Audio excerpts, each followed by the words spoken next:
The Frog King. In olden times when wishing still helped one, there lived a king whose daughters were all beautiful, but the youngest was so beautiful that the sun itself, which has seen so much, was astonished whenever it shone in her face.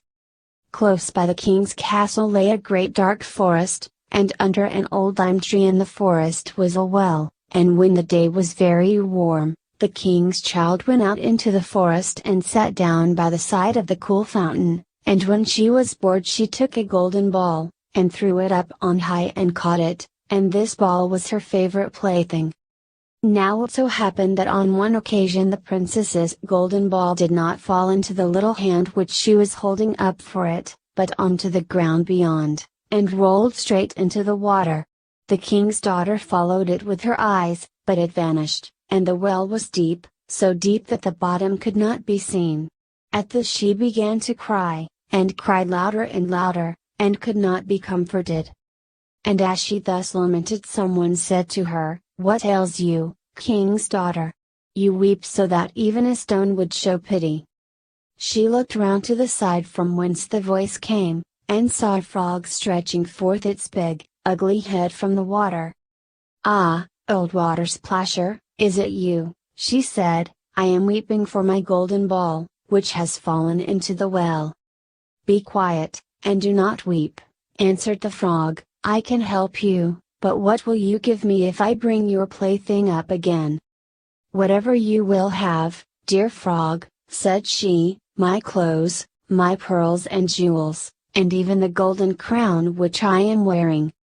The frog answered, "I do not care for your clothes, your pearls and jewels, nor for your golden crown, but if you will love me and let me be your companion and playfellow, and sit by you at your little table, and eat off your little golden plate, and drink out of your little cup, and sleep in your little bed, if you will promise me this I will go down below, and bring you your golden ball up again."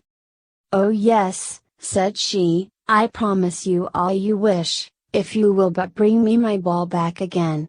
But she thought, how the silly frog does talk. All he does is to sit in the water with the other frogs, and croak. He can be no companion to any human being. But the frog, when he had received this promise, put his head into the water and sank down, and in a short while came swimming up again with the ball in his mouth, and threw it on the grass. The king's daughter was delighted to see her pretty plaything once more, and picked it up, and ran away with it. "Wait, wait," said the frog. "Take me with you. I can't run as you can." But what did it avail him to scream his croak, croak, after her, as loudly as he could? She did not listen to it, but ran home and soon forgot the poor frog, who was forced to go back into his well again. The next day, when she had seated herself at table with the king and all the courtiers, and was eating from her little golden plate, something came creeping splish splash, splish splash, up the marble staircase, and when it had got to the top, it knocked at the door and cried, "Princess, youngest princess, open the door for me." She ran to see who was outside, but when she opened the door, there sat the frog in front of it. Then she slammed the door to, in great haste, sat down to dinner again, and was quite frightened. The king saw plainly that her heart was beating violently, and said, "My child, what are you so afraid of? Is there perchance a giant outside who wants to carry you away?" "Ah, no," replied she. "It is no giant but a disgusting frog. Yesterday as I was in the forest sitting by the well, playing, my golden ball fell into the water. And because I cried so, the frog brought it out again for me, and because he so insisted, I promised him he should be my companion, but I never thought he would be able to come out of his water. And now he is outside there, and wants to come in to me."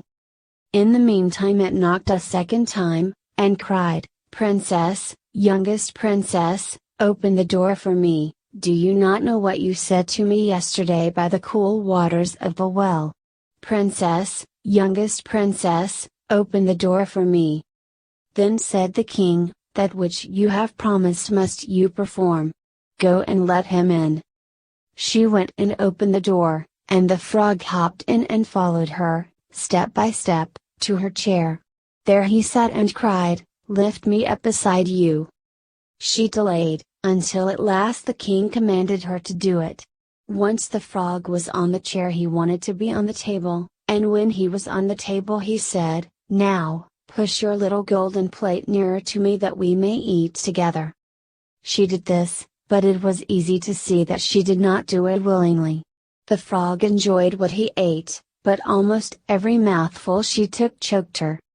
At length he said, "I have eaten and am satisfied, now I am tired, carry me into your little room and make your little silken bed ready, and we will both lie down and go to sleep."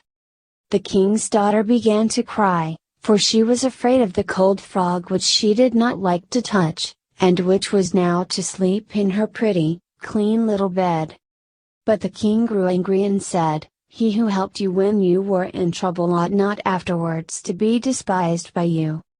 So she took hold of the frog with 2 fingers, carried him upstairs, and put him in a corner, but when she was in bed he crept to her and said, "I am tired, I want to sleep as well as you, lift me up or I will tell your father." At this she was terribly angry, and took him up and threw him with all her might against the wall. "Now, will you be quiet, odious frog," said she. But when he fell down he was no frog but a king's son with kind and beautiful eyes. He by her father's will was now her dear companion and husband. Then he told her how he had been bewitched by a wicked witch, and how no one could have delivered him from the well but herself, and that tomorrow they would go together into his kingdom.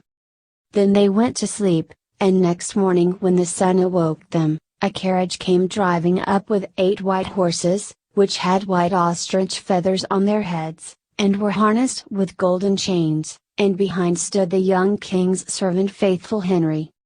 Faithful Henry had been so unhappy when his master was changed into a frog, that he had caused 3 iron bands to be laid round his heart, lest it should burst with grief and sadness. The carriage was to conduct the young king into his kingdom. Faithful Henry helped them both in, and placed himself behind again, and was full of joy because of this deliverance.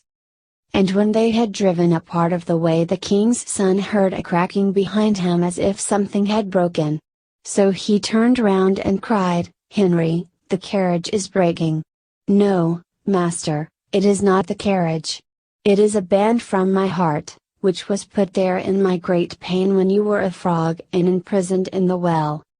Again and once again while they were on their way something cracked, and each time the king's son thought the carriage was breaking, but it was only the bands which were springing from the heart of Faithful Henry because his master was set free and was happy.